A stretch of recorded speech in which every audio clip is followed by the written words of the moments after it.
পূর্বাঞ্চলে প্লট দুর্নীতির অভিযোগে এবার রেহানা সহ তার ৩ সন্তানের বিরুদ্ধে মামলা, হাসিনা ও আসামি। নির্বাচিত সরকার ছাড়া সম্পর্ক স্বাভাবিক হবে না, মন্তব্য ভারতীয় সেনাপ্রধানের। ব্যক্তি বা দলের জন্য সম্পর্কের অবনতি নয় বললেন আমির খসরু।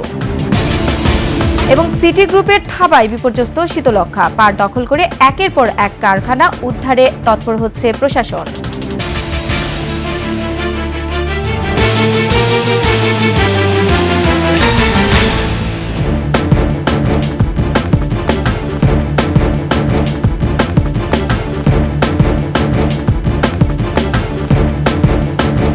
শুনছিলেন সংবাদ শিরোনাম। আমন্ত্রণ ২১শে সংবাদে, সাথে আছে আমি রোমান আমিন। দর্শক, ২১শে টেলিভিশনের সংবাদে একই সাথে সরাসরি দেখতে পাবেন আমাদের ফেসবুক পেজ www.facebook.com/2124 অনলাইনে। এছাড়া সাবস্ক্রাইব করতে পারেন www.youtube.com/21ETV চ্যানেলে।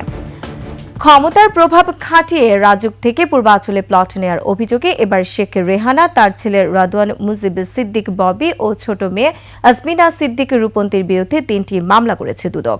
নিয়মিত ব্রিফিংয়ে দুদক মহাপরিচালক আক্তার হোসেন আরও জানান, এই ৩ মামলায় শেখ হাসিনা ও টিউলিপ সহ রাজুক ও গৃহায়ণ কর্মকর্তাদেরও অভিযুক্ত করা হয়েছে। আকবর হোসেন সুমনকে সাথে নিয়ে দীপু শিকদারের রিপোর্ট।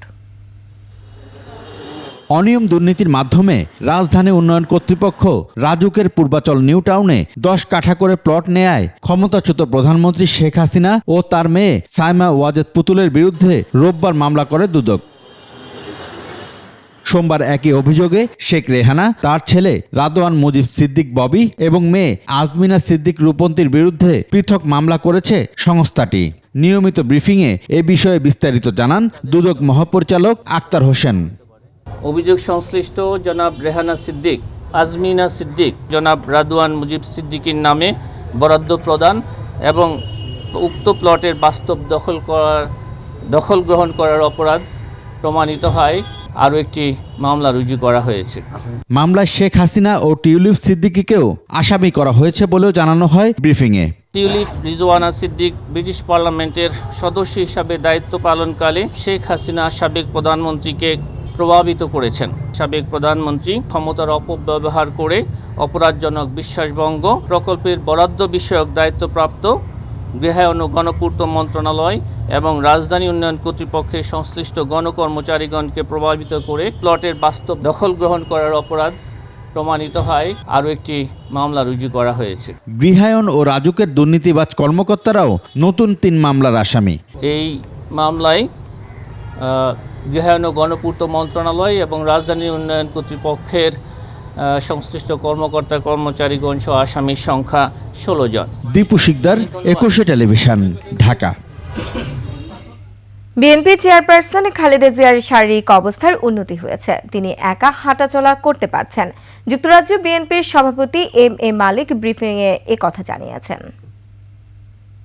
অনেকটা ইনডোরে হাঁটারুটি করেছেন এবং নার্সরা, ডাক্তাররা তারা কোয়াইট কনভিন্স এবং বাংলাদেশি টিমও তারা কোয়াইট কনভিন্স, মানে সবাই খুশি যে উনি অনেকটা বেটার হচ্ছেন। এবং ভারপ্রাপ্ত চেয়ারম্যান সাহেব ভিতরে আছেন, ডক্টর জুবাইদা আছেন, শারমিলা আছেন এবং ব্যারিস্টার জাইমাও বিকালের দিকে আসেন এবং রাত্রে যান, তাদের নাতিনরা, মানে সবাই মিলে আলহামদুলিল্লাহ। এবং আমি আপনাদের মাধ্যমে বাংলাদেশের প্রত্যেকটা মানুষের কাছে ওনার জন্য দোয়া কামনা করছি, সবাই দোয়া করবেন।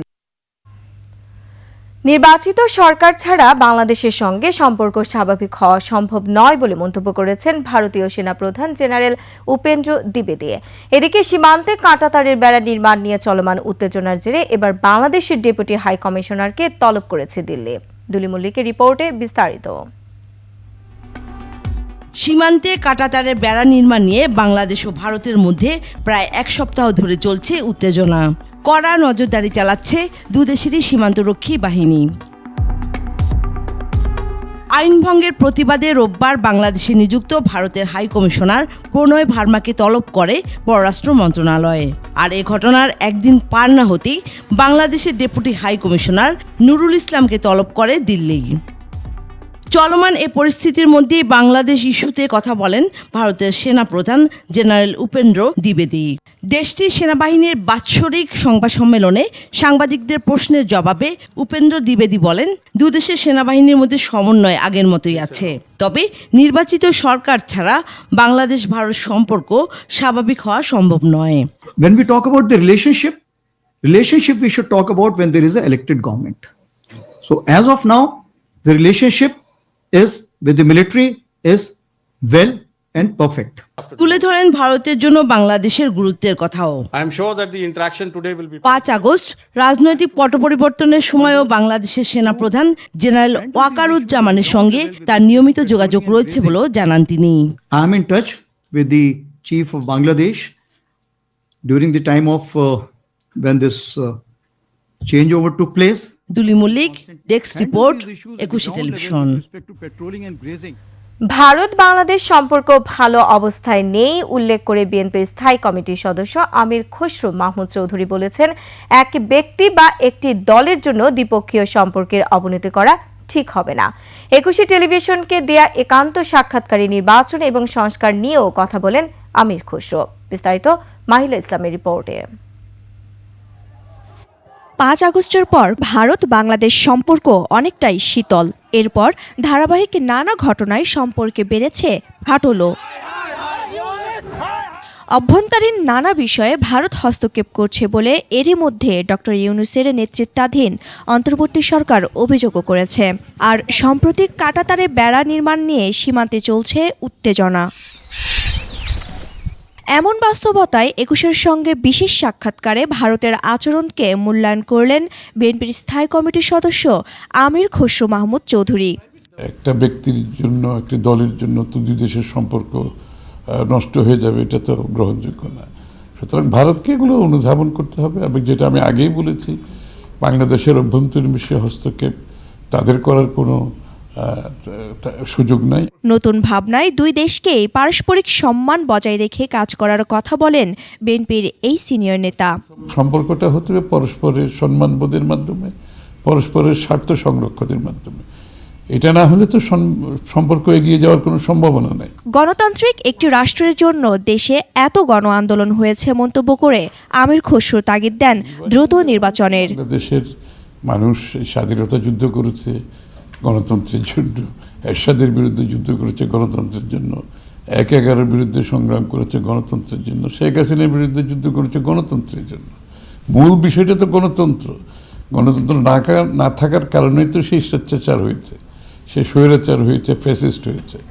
তো সুতরাং গণতন্ত্র ফিরিয়ে দেওয়ার যে বাহক হচ্ছে, মূল বাহক, প্রধান কাজটা হচ্ছে একটি যত তাড়াতাড়ি নিরপেক্ষ গ্রহণযোগ্য নির্বাচনের মাধ্যমে জনগণের মালিকানা ফিরিয়ে দেওয়া।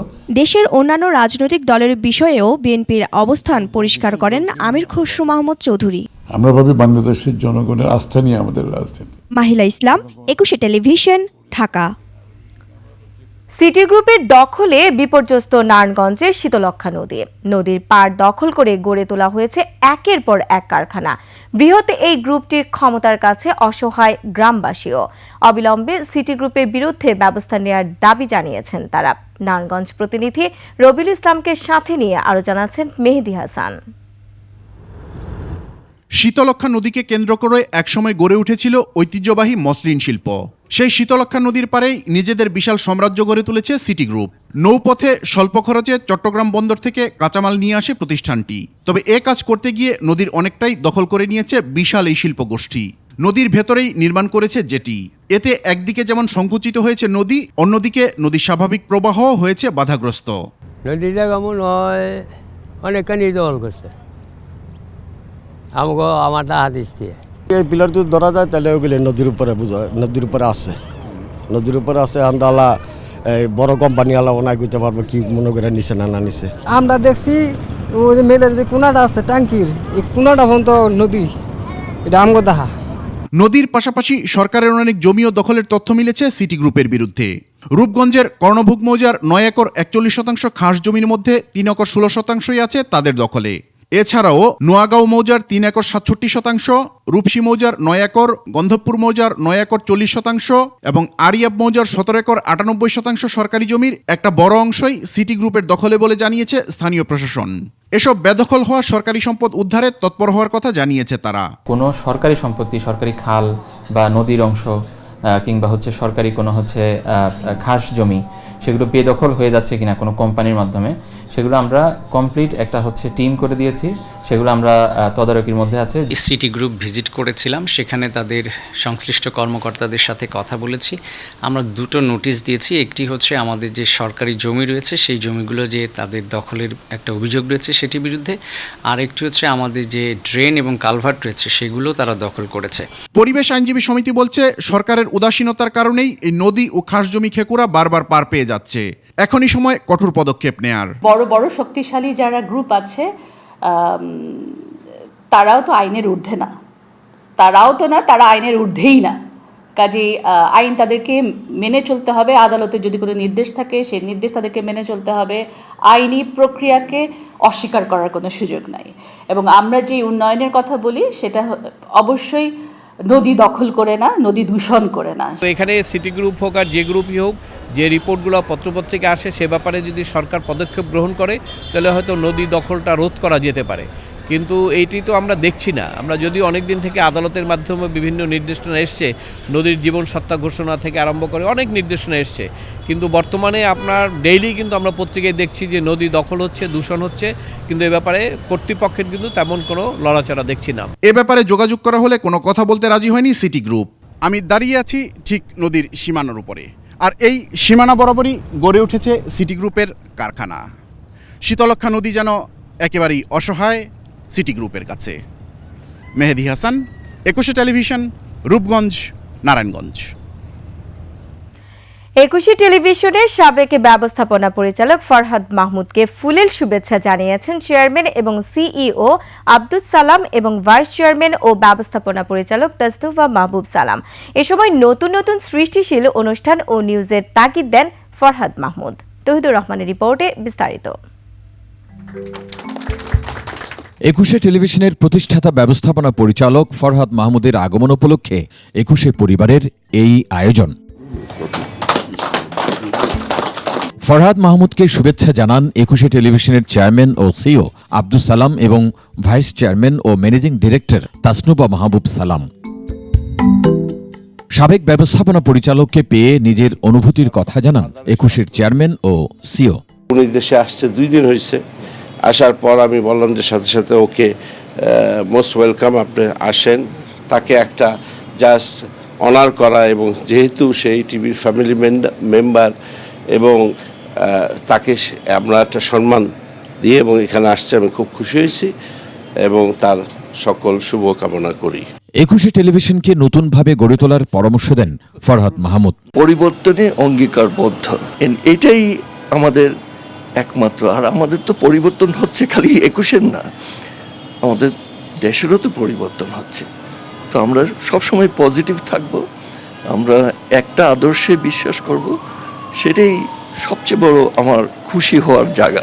নতুন পরিকল্পনার আলোকে 21 টেলিভিশনকে বিশ্ব মানচিত্রে তুলে ধরার কথা বলেন প্রতিষ্ঠানের ভাইস চেয়ারম্যান ও ম্যানেজিং ডিরেক্টর। ওনার যে ইচ্ছা ছিল, যেটা স্বপ্ন ছিল, যে মুক্ত গণমাধ্যম এবং আমাদের news not only in the country, পুরো বিশ্বের মানুষ দেখতে পারবে, সো ওভাবেই কাজ করে যাচ্ছে এবং আমাদের চেয়ারম্যান স্যারও সেভাবে করে অঙ্গীকারবদ্ধ কাজ করতেছে। এবং ETV family always talks about আমাদের কান্ট্রি এবং কান্ট্রি পিপলকে নিয়ে, সো ইনশাল্লাহ এভাবেই কাজ করে যাব।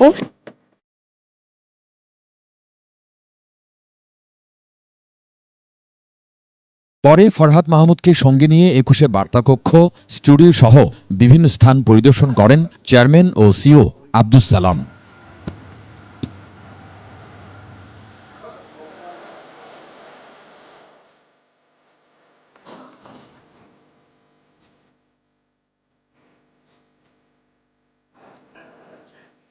তৌহিদুর রহমান, 21 টেলিভিশন, ঢাকা। সংবাদের পর্যায়ে একটা বিরতি নিচ্ছে, যখন ফিরছে তখন অন্যান্য খবরের সঙ্গে আরো থাকবে। ভারতে যাওয়ার সময় ভাইসহ ইডেন কলেজ ছাত্রলীগ নেত্রী আটক।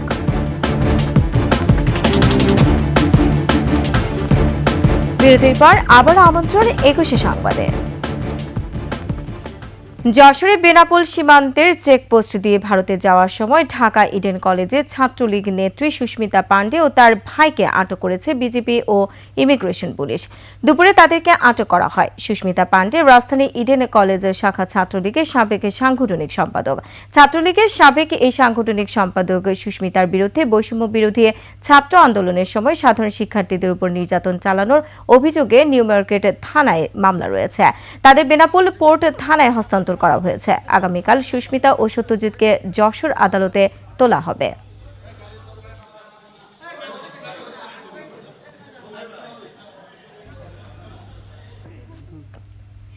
এবারে আভিভা ফিনান্স লিমিটেড বাণিজ্য সংবাদ।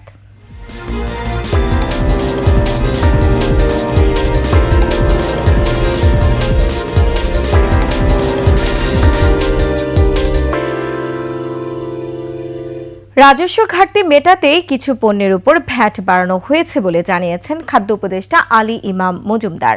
তিনি বলেন, সরকারি রাজস্ব প্রয়োজন, প্রচুর ভর্তুকিও লাগে, তাই কিছু পণ্যের ভ্যাট বাড়ানো হয়েছে, এতে তেমন কোনো অসুবিধা হবে না। মাদারীপুর সার্কিট হাউসে এক অনুষ্ঠানে সাংবাদিকদের সঙ্গে আলাপকালে এসব কথা বলেন তিনি। খাদ্য উপদেষ্টা আরও বলেন, এবছর অকাল বন্যায় আমন ধানের ক্ষতি হয়েছে, সেই ঘাটতি পূরণের জন্য বর্তমান সরকার চেষ্টা চালাচ্ছে। বিদেশ থেকে খাদ্য আমদানির ব্যবস্থা করা হয়েছে। আগামীতে ইরি ধানে বাম্পার ফলন হলে চাল বিদেশ থেকে আমদানি করতে হবে না বলেও জানান খাদ্য উপদেষ্টা।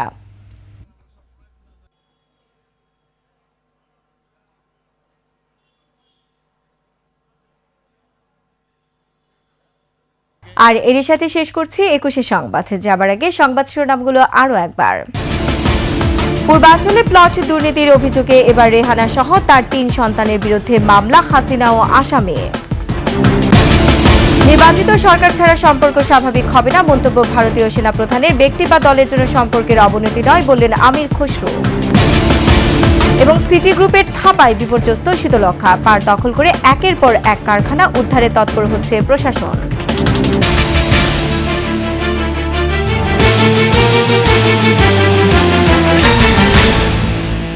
দর্শক, সর্বশেষ সংবাদ জানতে ডায়াল করুন 2021 নম্বর আর ভিজিট করুন 21-tv.com এই ওয়েবসাইটে। ফেসবুকে ভিজিট করতে পারেন www.facebook.com/2124 অনলাইনে। এছাড়া সাবস্ক্রাইব করতে পারেন www.youtube.com/@21etv চ্যানেলে। এতক্ষণ সঙ্গে থাকার জন্য ধন্যবাদ। পরবর্তী সংবাদ রাত 11টায় দেখার আমন্ত্রণ রইল। 21-এর সাথেই থাকুন।